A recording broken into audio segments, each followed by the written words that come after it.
So relief for Jesse Marsch, but not so much for Jurgen Klopp. Here he is post-match. Obviously, another setback. How did you see the game? Yeah, real setback, absolutely. Yeah. So I thought we had a really good start in the game. I'm really lively. Exactly what we wanted, and then we conceded a freakish goal. Scored the equalizer, but it didn't give the complete security back for whatever reason. We struggle with controlling the game, obviously, but which is difficult then against the side with the speed they have up front. We gave too many balls away. And the boys tried, so really tried. We had a lot of possession. We had obviously big chances which we can or should use.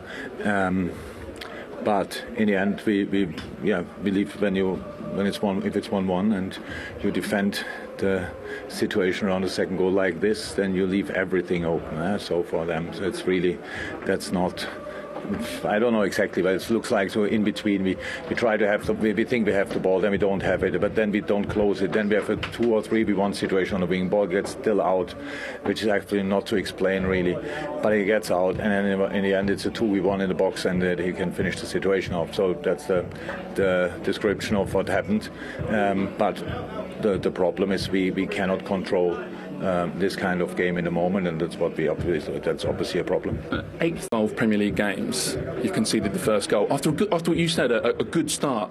I know, like, if you had a button you could fix it, you would. But why has it become a habit, though? Why has it become a habit? I mean, how can you know this goal bring together with all the other goals we conceded? It's pretty much an own goal, but nothing to do with the situation. It's a non-situation, and then pass the ball away and the goalie slips. So yeah, I know. So, but that's now really difficult to answer. In this situation, it's unlucky, whatever.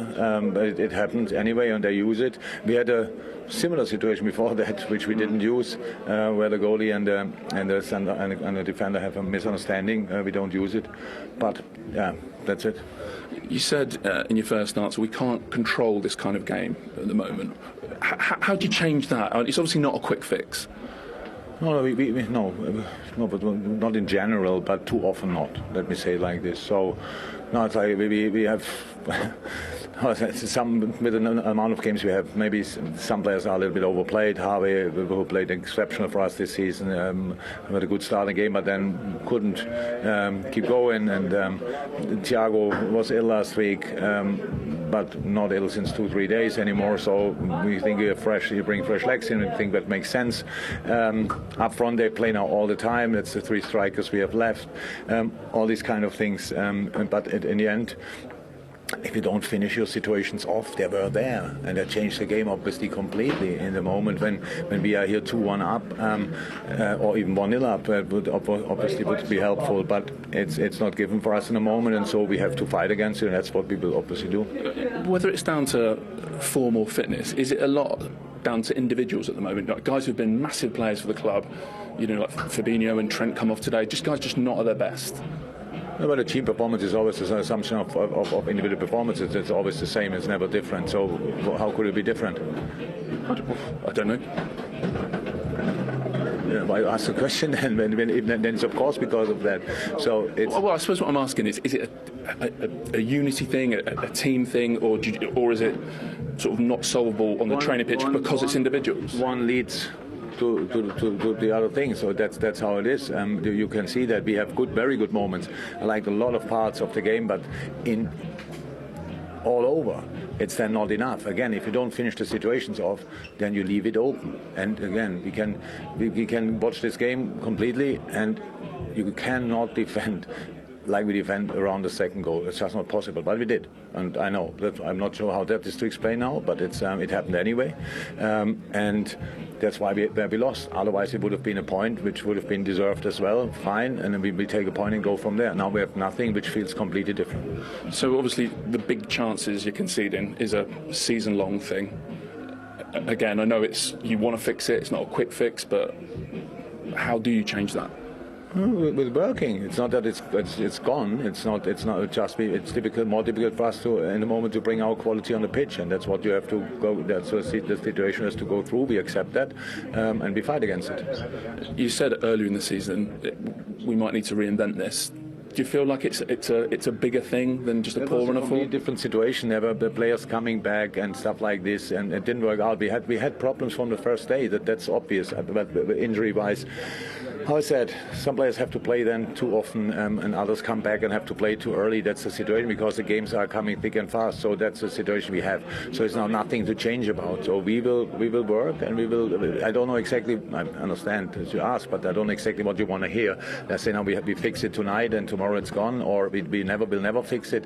It's for sure somewhere in between. So, but it's our situation, and it means we have to help ourselves, and that's what we'll do. Thanks for your time. How good Leeds have actually been, even though they haven't taken the points from their games. We saw a performance finally from them where it's resulted in the 3 points. So they will walk away a very happy team. Absolutely, and the bar's been set. You know, we expect to see performances like that week in, week out, work ethic like that week in, week out, and hopefully great finishes like we've seen today week in, week out. From Liverpool's perspective, however, they've lost to Nottingham Forest and now they've lost to Leeds United, who've come out of the bottom three, but two teams that were in the relegation zone at the time. What's happening now with Liverpool Football Club? Where are we at? Because I know the fans are going to be so frustrated. Well, I was just going to say there'll be fans across the world right now who will be steaming because they've lost to Leeds United. But in the cold light of day, if you analyse that game of football, Liverpool bossed it for most of, especially that second half. And with an outstanding performance by Meslier, or had he not done that, then Liverpool would have won 2-3-1. People would have said, well, that's what we expect.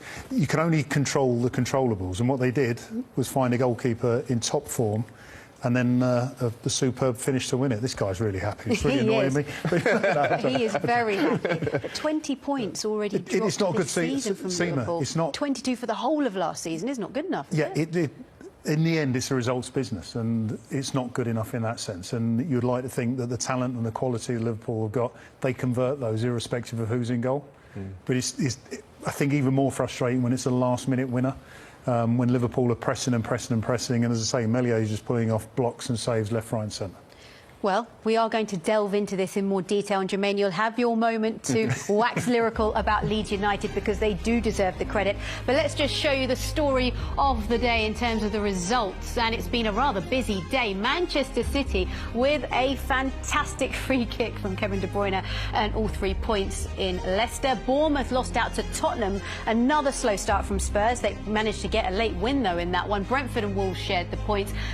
Well, Graham Potter's return to Brighton, it was a painful one as Chelsea lost 4-1. Crystal Palace with a clean sheet and a 1-0 win over Southampton. Newcastle, what a season they're having, 4-0 and a clean sheet against Aston Villa. Goalless between Fulham and Everton. And as you can see, one of the stories of the day has to be Leeds United's win against Liverpool Football Club, and that takes them out of the relegation zone. More games to bring you on Sunday, but let's just have a look at how significant those results are for the Premier League table. Looking at the top, so Manchester City are at the summit, but let's not forget Arsenal are in action tomorrow. They have the game in hand.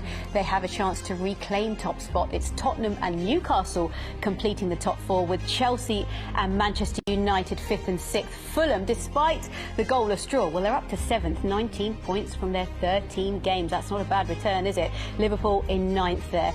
As for the bottom half, well, that relegation picture has just changed. So Nottingham Forest prop up the table, Wolves and Leicester complete the bottom three, and Leeds United up to 15th with 12 points from their opening 12 games. And that 3 points is hugely significant for Jesse Marsch and perhaps his future. But we're going to delve into all of that. I'll try not to keep you too long because it sounds like quite a party in your dressing room. Crescencio, just try to put into words for us the joy as the ball rolls past Alisson and into Liverpool's net.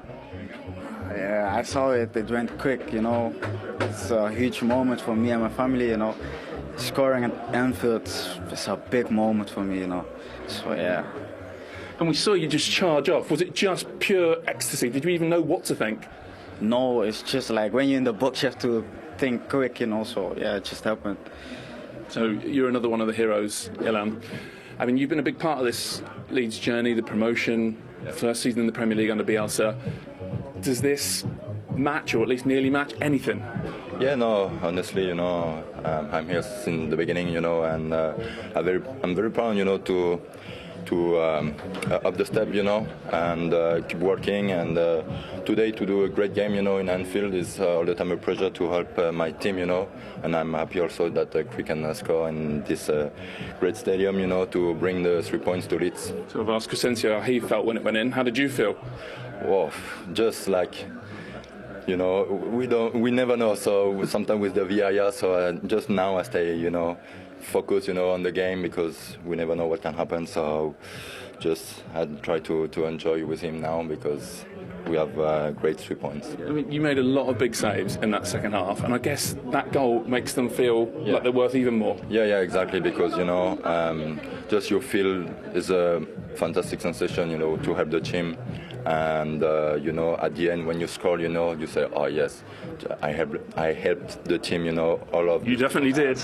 Yeah, all the second half, and just the goal come to concretize, the finalization of the game, so it's perfect for us. Crescencio, you said at the start there, this is a big moment for me and my family. Just tell us a little bit about the journey, which tomorrow carries on with you turning 21. Yes, that's right. Yeah, as a young kid, I played for Feyenoord. I always dreamed to play in the Premier League, and to score at Anfield, that's just a dream, for every kid. So I can't describe my feeling right now, Where are the family now?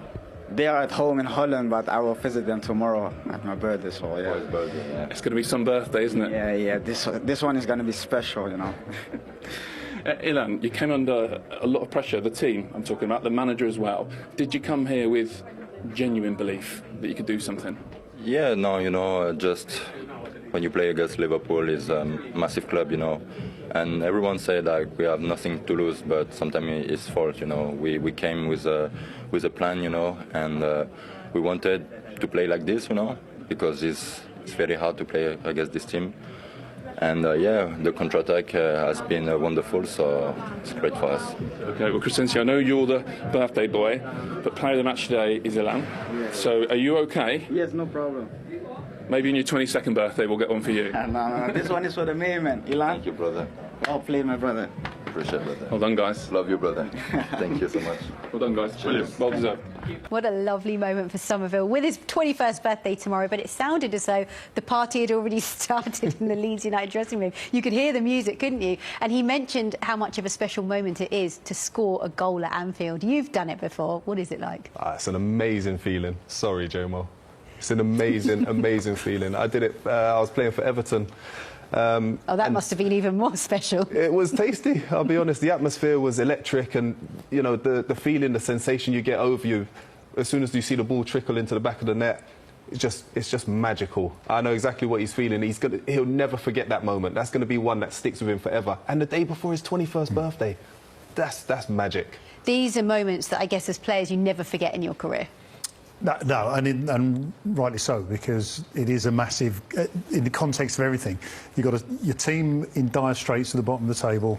You're playing the team that everyone expects you to get beat by easily, and you end up scoring a winner right at the death as well. So the party just continues from the goal straight out onto into the change room, as it looks like it has done. So, yeah. Enjoy it.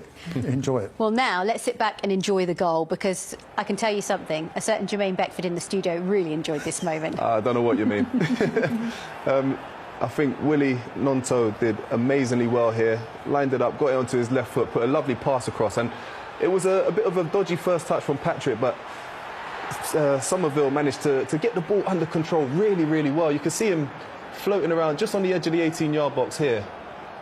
What he does really well, he anticipates where Patrick's going to mistime it or misjudge the ball, but he takes the shot on so quickly, so early. He leaves Alisson with literally no opportunity to get down in time to get anywhere near the ball. It was a fantastic striker's finish. I would be proud of that myself. Could Alisson have done better there? No. I mean, as Jermaine said there, I mean, he's just like a stab with his shot.